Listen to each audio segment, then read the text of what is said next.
Since ang Pilipinas is a tropical country, mainit, may posibilidad talaga na mabuhay yung din sa atin. At hindi na kayo nalaman, pero hindi ko siya nakuha yung details.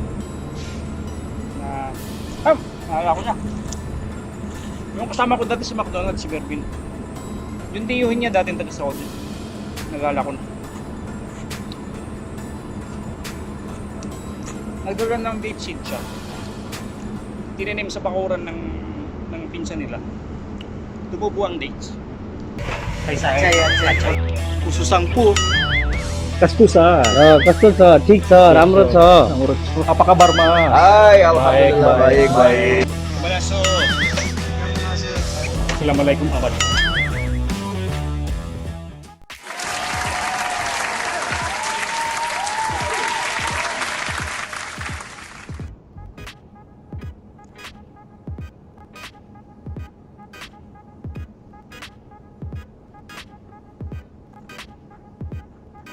OMG.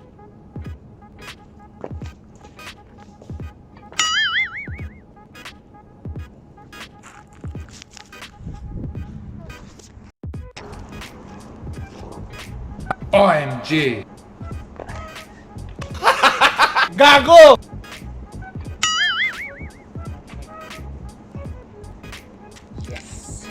Yes.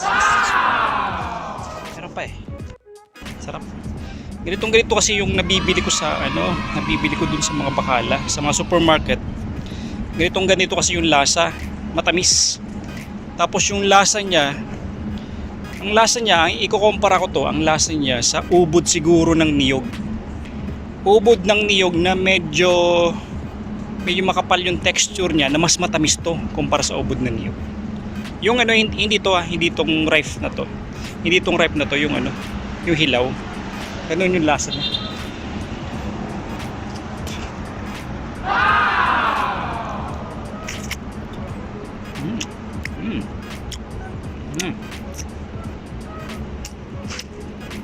Panalo! Dito tayo malis sa Sanabil. Sanabil building. Yung isa sa pinamataas dito sa Shark na building. Harap. Harap. Kaya niya. Panalo! Yeah! Di balat, kinain na. Last na lang. Hanap tayo ng bato manoy. Hanap tayo ng bato. Yung mga batong tinapon ko dun sa puno, andun na sa taas ng puno. Sumablay na sa mga puno. That's why wala na mga bato tuloy rito. Wala tayong pambato. Hindi maliit lang para hindi mabigat. Hindi masakit na pambato. Bigat to. Yan siguro to. So mabigat na to. Yan natin. Makakatama tayo. Bigat to. At tayo medyo mas magaan. Naalala ko kasi mga kamanay nung sa Bicol ako. Doon kasi sa paaralan namin sa Mayon High School, which is Mayon Institute of Science and Technology na. Hanap ako ng bato mga kamanay. Ayan. Ito, tama to.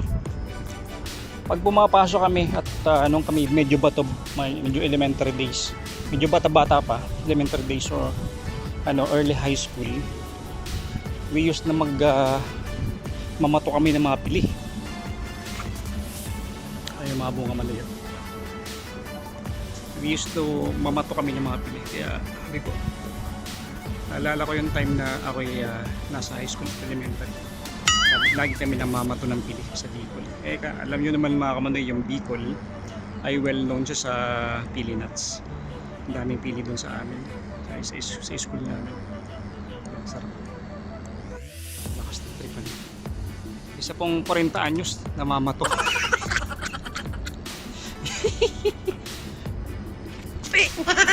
Paul, ayun, ang dami. Ang naman ito. One, two, doon pa. Tumulog pa. OMG. Yan. Ito pa. Yan. Dami. Panalo! Yeah! Okay na yung ano ko. Sugar, ano ko. Yung sugar, ayun. Necessity sa katawan, pwede na to. Okay na ako, gora na ako makamanoy. Sarap. Pero chibugin muna natin. Yung mga kamanoy, nga pala, konting background ano. Itong dates na to is one of the main source of food during nung as per sa nababasa ko sa mga contents, sa mga newspapers or sa mga articles, sa mga documentary, no? Kasi mahilig tayo magbasa ng mga documentary.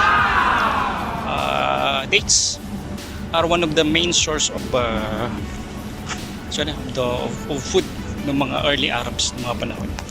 Ito yung dates 3. Dates 3. Ayan. Di ko alam kung parehas ng sa Pilipinas or wala ata dates sa Pilipinas. Kasi, pero may nabalitaan ako na may isang OFW nagdala ng dates sa seed, tapos pinatubo niya sa Pilipinas, tapos naging successful yung pag-harvest niya. I mean yung pagpapalaki niya ng dates. O ibig sabihin may posibilidad na yung dates na to pwede sa Pilipinas. At kung maaari, ang pwesto nitong dates na to, usap-usap muna tayo mga kapatid habang kumakain ako ng dates. So basically, yan. Basically itong dates ay nagtumutubo dito sa disyerto. Yan ibig sabihin, mainit na temperatura ang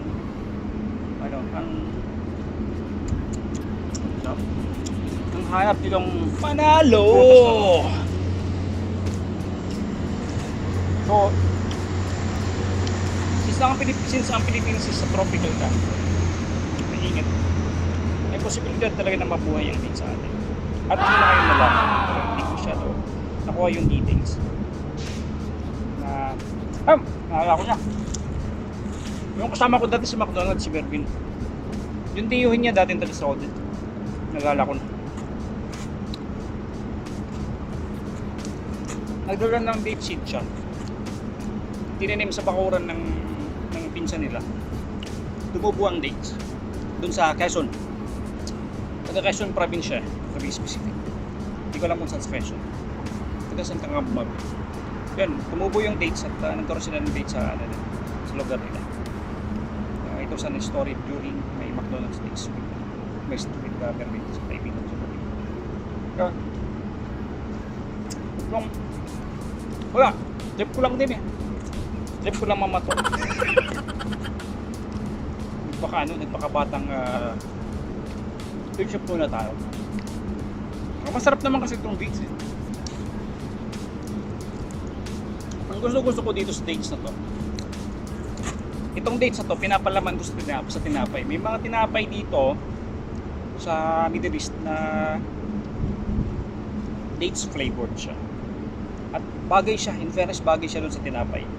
Parang minimix up siya sa tinapay. Sometimes palaman doon sa gitna para sumarap yung tinapay. Yan ang gustong gusto ko dito sa dates. May flavored siya sa tinapay.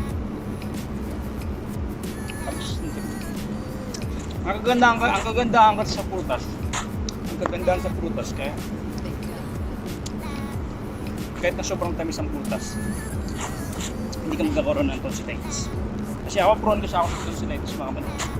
Kaya mahingin ako sa mga chocolates, sa mga pagkain yung matamis, mga kakanin matamis. Snap sa akin. Kumakain lang ako ng chocolates pag yung mga white chocolate, yung dark chocolate, yun. Pero yung usual na kinakain lagi. Ayun. Bilis ka agad.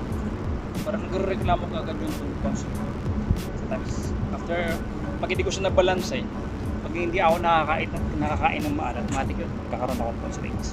OMG!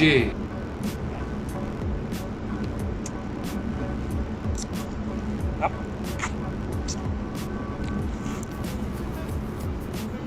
Ginawa ka Manoy. See you again.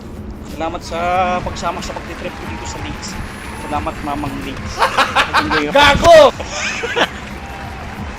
White city around me. Yan. Alright. OFW Manoy. Alright. Panalo. Yeah. pinatulan pa to. Thank you po. Thank you po. Salamat sa Diyos sa masarap na sweets.